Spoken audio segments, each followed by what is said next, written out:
Welcome to Petros Family Tax YouTube channel, where we break down complex tax ideas and break it down into very simple terms. Today we're going to talk about how to utilize AI to get a very specific tax answer to a very specific question.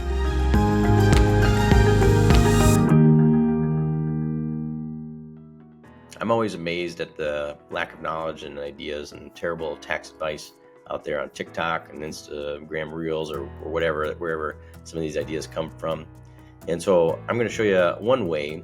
If you don't have a tax advisor like an EA, which is an enrolled agent, or a CPA, certified public accountant, if you don't have somebody on your side like that, I'm just going to show you a couple tricks here on how to use AI to get those questions answered. So drilling down here, what I'm going to be using is Grok, and you can utilize multiple different types of AI. If you have a paid subscription or a free version, feel free to try out a few. But one of the ways to get a very specific answer is to help the AI tool, whichever one you're using, get a little bit more targeted in where it's pulling the information from. So what I'm going to do is I'm going to pull up an example here where a solo entrepreneur, a 1099 contractor, or a 1099 contractor has a solo 401k and no employees. If they had $120,000 on Schedule C profits, how much can I contribute as an employee and as profit sharing for as an employer? And use the information, and you can specifically type out which publication that you want the AI to read and garner that information from.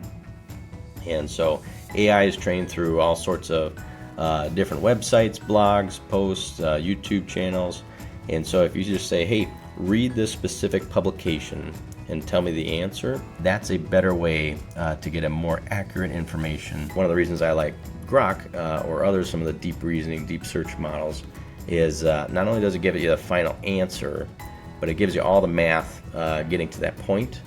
And you can select some of the other key sources from each of those assumptions. Now, if you don't have a tax advisor, you're just doing it by yourself, and you're saying, okay, well, if I can contribute $45,000 to my solo 401k off of $120,000 of profits, where do I actually put that in my tax return? That's where it can really be helpful too, because it'll actually pull up the forms, the Schedule C within your 1040. And point out saying, okay, your employee contribution is Schedule 1, line 16, and then bam, right there. So that's one of the ways, is to basically narrow down the focus. If you know where the source of the information is, like an IRS publication, put that in with your question, and then it kind of allows it to narrow down and avoid learning from all those TikTok videos you've been watching. So hope you enjoyed, and if you did, please go ahead and like, subscribe, and hit the notification button.